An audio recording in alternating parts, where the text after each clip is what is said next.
Hello, welcome back to another, what are we calling these? Triage episodes. I forgot for a minute. Before we get started, I just want to say that there is a repair episode that I recorded a little while ago. I've recorded quite a few and I've got some in the bank. I'm intending to get some backed up so that I can make sure that the release schedule is regular on this repair channel side, on the fixing it side. But that means that I've been churning them out, and I have got a few in the bag, so to speak. One of them I gave away, so you won't be able to see that unless you bought the RMC digital bundle for the fundraising that Neil is doing for the Retro Collective. So if you want to watch that episode, you need to buy the digital bundle, and you'll also be able to see quite a few other really interesting things in there. There's an exclusive This Week in Retro podcast, audio only podcast, which I found really entertaining. That was really nice. It was a really relaxed, much more personal kind of feeling podcast than their actual Saturday releases. What else is on there? Dudley of Yes Design. It's not Yes Design, it's Yes Design, because you don't buy magazines. Made an exclusive episode where he's looked at a magazine on there. I can't remember which one it is though. It was something amusing, because everything is amusing that Dudley does. He's hilarious. And the Goldfish on games, he's done an exclusive review for them as well. So in terms of YouTube people, Mark Fix's stuff has got some really awful singing on there as well. Yeah, but that's in terms of YouTube people. I think that's it. But there's free games. There are the 3D STL files to print those arcade cabinets that Richard designed and copied blatantly. I'm really interested in doing those. I'm quite interested in making the Frogger in Space one in a miniature with working screen and everything in it. That would be quite cool. Nice little project. So yeah, go and buy that and help support. They've already, I think they're up to like £13,000 already. It's going absolutely crazy, and there is some big news on that. Well, I don't want to say too much, but it's going to be a lot more than that. So it was my pleasure to be involved in that bundle, and I really enjoyed buying the bundle myself and seeing all of the other things that were in it. It's really cool.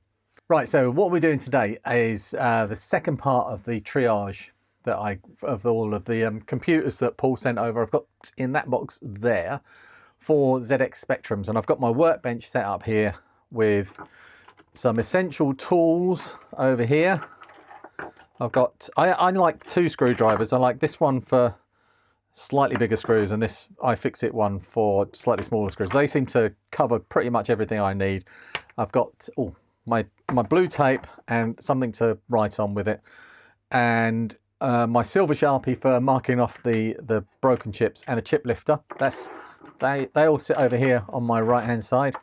Got some contact cleaner. Thank you, Phil, for the extra contact cleaner. He sent me where are they? Oh, they're over there. He sent me some contact cleaner and some label remover as well after the ZX81 episode.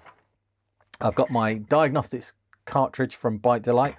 I am looking to get hold of there is a new ZX Spectrum diagnostic cartridge that's rapidly approaching, ready to be released, and I'm trying to get hold of one of those so that I can build it on the channel, or try it out on the channel, and it does look really interesting. I've got power with my bench power supply set to 9 volts, 900 milliamps, and I have this wired up so that I can just flip it on and off here, so it makes it nice and easy.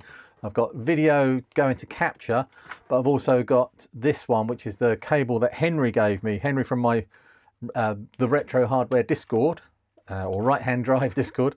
Henry handed this over to me. There's a capacitor in there, and I can just plug this into the RCA jack at the back and then clip this to the video input to the modulator, and that gives me an instant composite mod for ZX Spectrums. Well, for 48K ZX Spectrums. Really handy. So let's go. So speaking of ZX Spectrums, we'll do these 2 first. Now this one has already been through here. And it says coming back, RAM top error, on load, warm. So this one should be composite modded. So let's plug it in and find out what it's doing. Ready?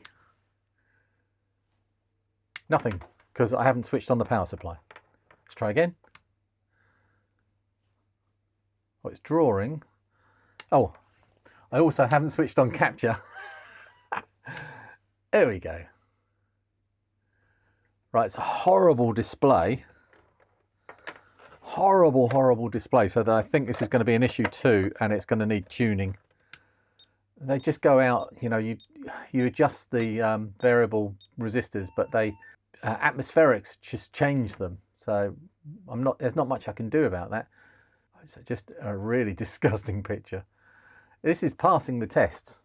Yeah, there's nothing wrong with this. I'm not sure why it was coming back with a RAM top error for Paul. It might be the power supply he's using. I'm going to open it up anyway, just so we can tune the output, so it doesn't look as horrible and disgusting as that is. Yeah, an issue 2 with the variable resistors. And if I put in a ULA in here that has the -7 designation on it rather than the -2, it would probably have a perfect picture. But let's hook up an oscilloscope to it and find out what we need to do. Right, so you can see the signal here is mostly white, but there is quite a lot of interference there. I need to find a screwdriver that will fit this and try. See, oh, it's just a little bit on that one. So I'm adjusting both of these variable resistors here just to make that as narrow a signal as possible. That's quite a scratchy pot, that one.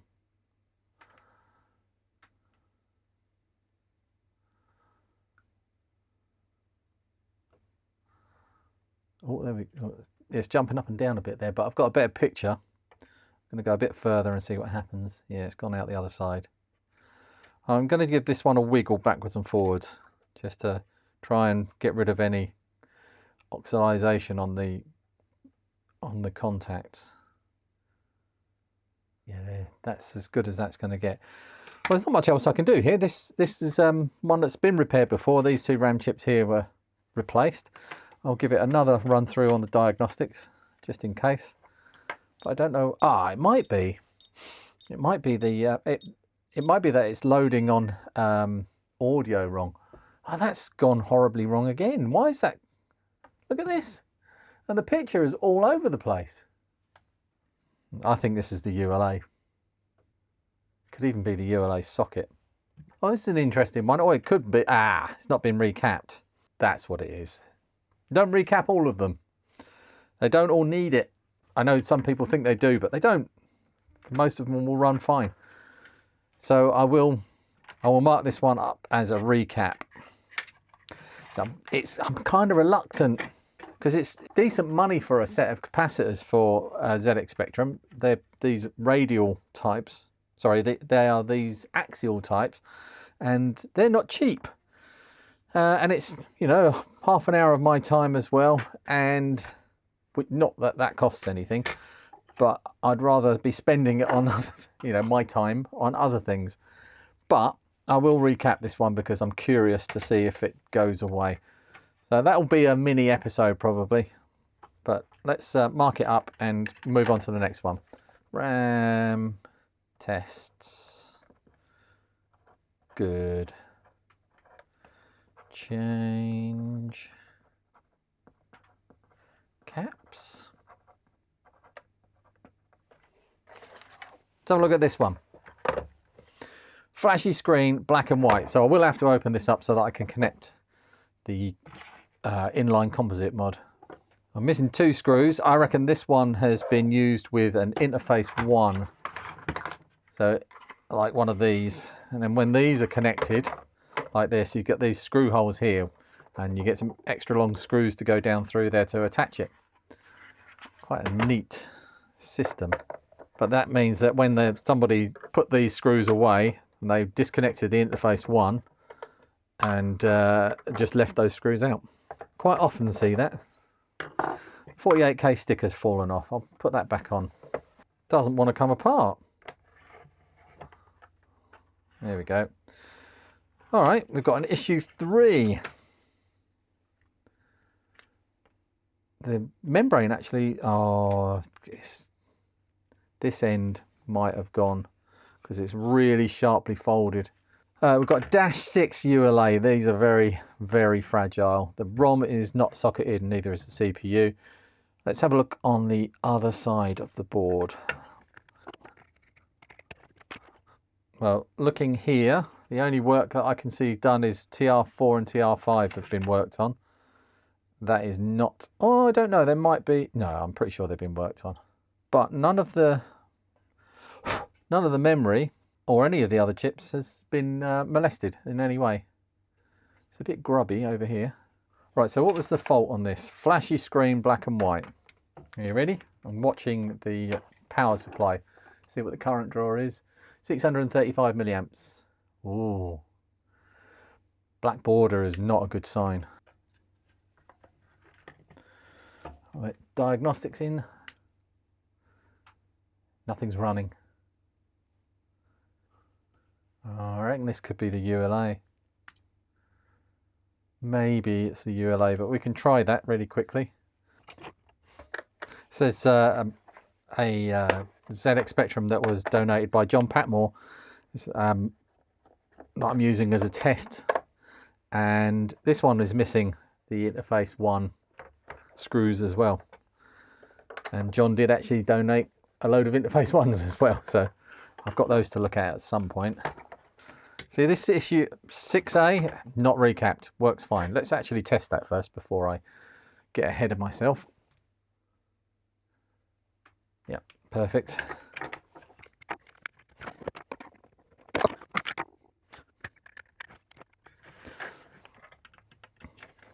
Right, so with the ULA from the dodgy machine, okay, that's good. The ULA works, that's good.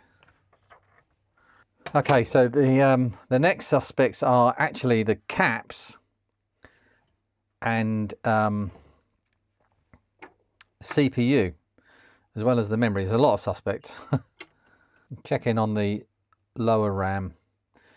That's the -5, and that's fine. That should be the +12, and this should be the +5, and they're all present. Nothing stands out. The ULA is quite warm. Voltage regulator is quite warm, and the CPU is quite warm, but not as warm as the ULA. So I'm looking at the CPU, and we've got the reset line is pin 26. So 1, 2, 3, 4, 5, 6. That's high there. So if I go turn it off, turn it back on.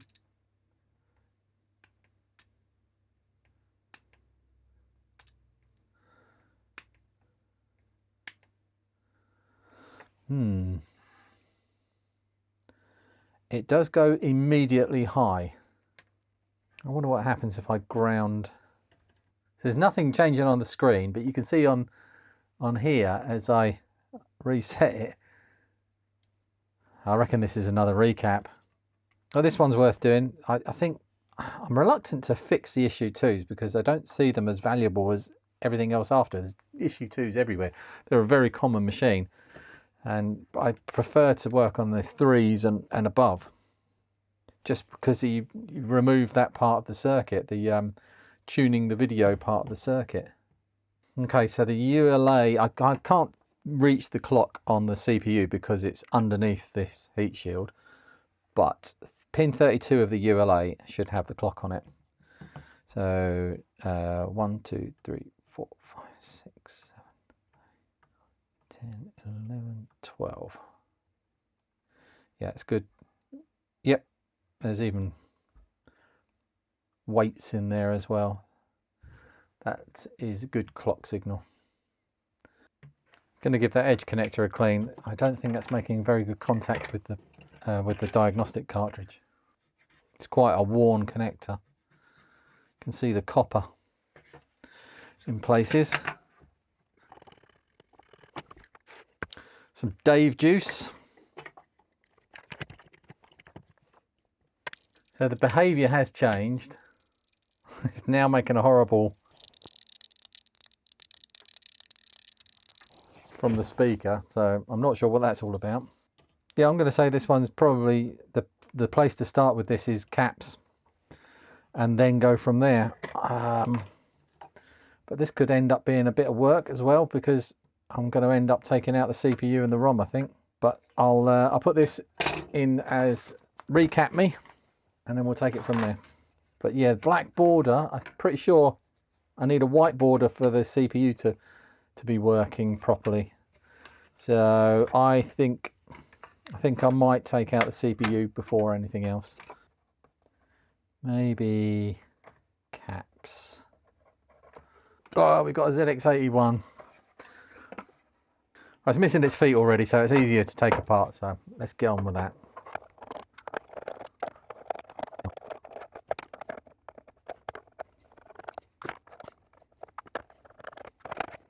Screw doesn't want to come out.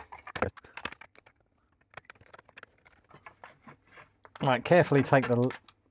Oh no, is that snapped off? Oh no. Membrane looks really good, actually, on this one. I think that will work. And these membranes feel so much nicer than the replacement ones. The ground, that's good. And the positive. And then make sure that they're not connected together. Hey. So plug that red into red, black into black. Now we need some video. And I can do a similar thing with this, but it's not going to be as obvious because the back porch is probably not going to be there, but I will connect it anyway and we'll see what we get. Oh, it's already on. Nothing. What's lovely on this one, apart from the RAM, everything's socketed. There was, and no, hang on a second, there's no current draw. There's no current draw at all. There we go. I can't see if there is anything on the screen. Right, I'm going to take it off of capture and put it on my TV instead. The telly will just be a little bit brighter than the capture, and the capture is only a tiny window that I'm looking at over there. Right, and I'll be able to see the no signal disappear if there is a signal. And there is. I can't see a cursor. Oh, there is a cursor. I can just see a cursor. It's working. So all of that needs is a composite mod. Oh, look at these. Look at these ceramic capacitors. Oh, they're really cool. Look at that. Another one there, and another one there, and another one over there. These are must be decoupling. And there's another one here as well. A different one there. Right, yeah, so that all that needs is a composite mod. I will put that in the low down priority pile. I need to fix machines before I do this one. So dead question mark is basically because it couldn't get a picture, and that would be because the TV was, well, the image that was being generated by this was just not strong enough for his TV tuner to lock onto. That will be that. This will be a nice machine. It's in really nice condition, and that, like I say, that keyboard, if that's working, this will be excellent. Comp mod. Not dead. And the last one to look at, I can make a bit of space, is this +2, I'm going to say A. Yes, +2A. Which works, but doesn't load. Noisy tape deck and keyboard now works. So this is the one I think Paul asked for some advice about, cleaning the keyboard membrane. Because it's a separate membrane that opens up and you can clean inside. So he's done that all by himself. but the tape deck's going to need a service. So this one, not really much point in actually turning this one on. I will wait for the actual episode where I'm going to fix the tape deck and sort out the noise. I know what the noise will be, and it's the pause mechanism. There's a plunger that comes out and sits against the bottom of the main flywheel, and it makes a horrible grinding sound. That'll be what that is. So I will do a mini episode on just servicing that tape deck. They don't always come back to life, but I'm sure it'll be more interesting if I do it all in one go rather than spoiling a bit of it here. Now there were these joysticks as well. I've got the Zipstick, this Datex, and the Sinclair SJS joystick. No fire. Oh, don't fancy doing that one. This one looks like it could be more interesting, but I'm going to put that one aside as well. And just as a little bonus, we're going to open up a Zipstick just because it's my favourite.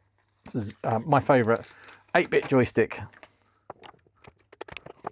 See if we can work out what's wrong with it, and if it's an easy fix, we'll fix it. Actually, before I open it, let's just plug in one of these. So no up and down, but we do have a fire. I think auto fire is on. Oh, we have an intermittent up, but no down. What's the game that you think of when you see a Zipstick or whatever your favourite 8-bit joystick is? For me, even though it's not 8-bit, Sensible Soccer. So this is my favourite 8 and 16-bit joystick.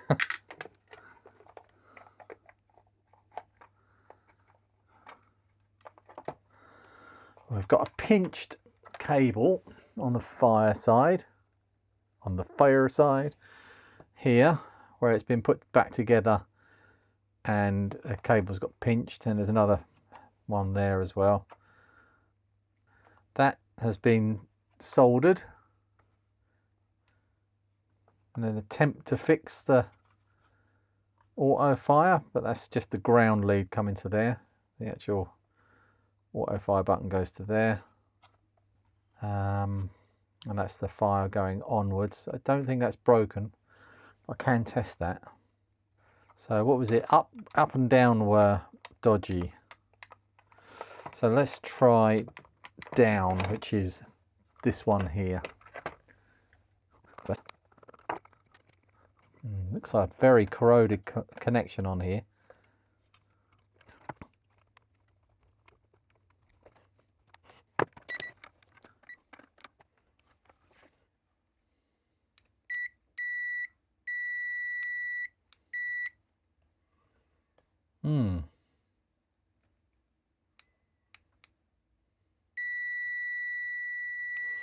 That's working. So this should, if I touch these together, yeah, it's working on there as well. Not sure what's going on here. It might just be the switch needs a clean.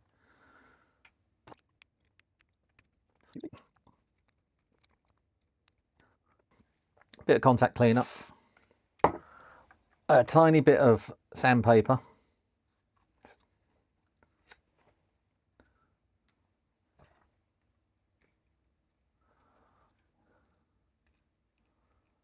With the fire button or the switch connected, just moving that about in there, just to loosen up any corrosion. Let's actually go to ohms, see what this says.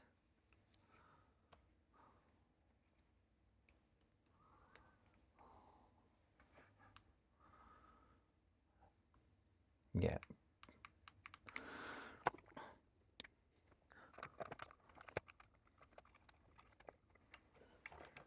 It's working on there now.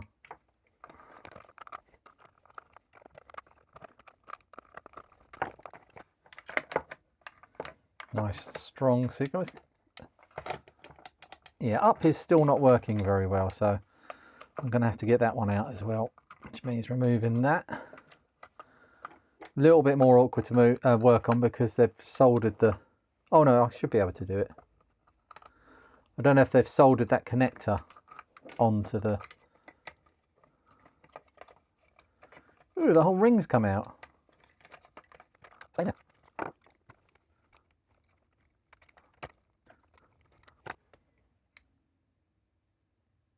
Yes, too much resistance in there. 3k of resistance inside there. Clean this one as well.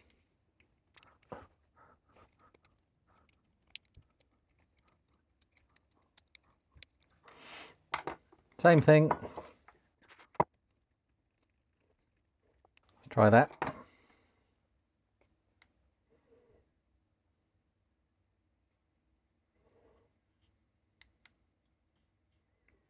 1.5 ohms is plenty. Not very nice looking contact in there. I think that's seeing a bit of life, but that's as good as I can make it. Put it back together and see if it works. Where they've soldered this, it's making it very tricky. Oh, it's gone on.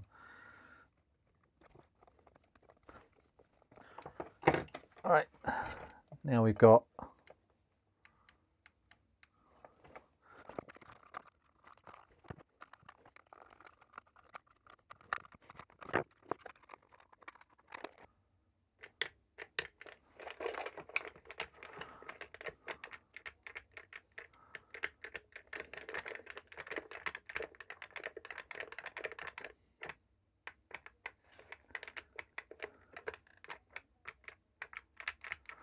right, yep, I'm going to put this one away. I've done what I can. I've done what I came to do.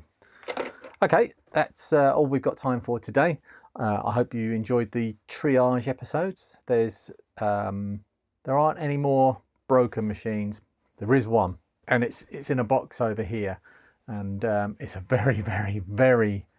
Well, do you know what? It's actually working, but it's been at the hands of someone who's made a little bit of a mess of recapping it. It's an Amiga 600, belongs to Henry, who I've mentioned before, and it will be featured in a future episode. I'm not sure when I'll do that because it's going to take a little while. I want to get some shorter ones in the bank, so I've got a release schedule to work to, and then once I've got enough videos in the bank, I will get that one out. It's probably going to take me more than a few days to sort that out, if it can be sorted out. It's a disaster. Anyway, thank you for watching, and I'll see you in the next one. Oh, don't forget, this is my second channel, More Fun Mixing It, and my main channel is More Fun Making It. So make sure you go and subscribe to the other channel as well, if you want to subscribe, if you know that floats your boat. And I'll see you over there with some different sorts of videos coming soon. Thank you. Bye.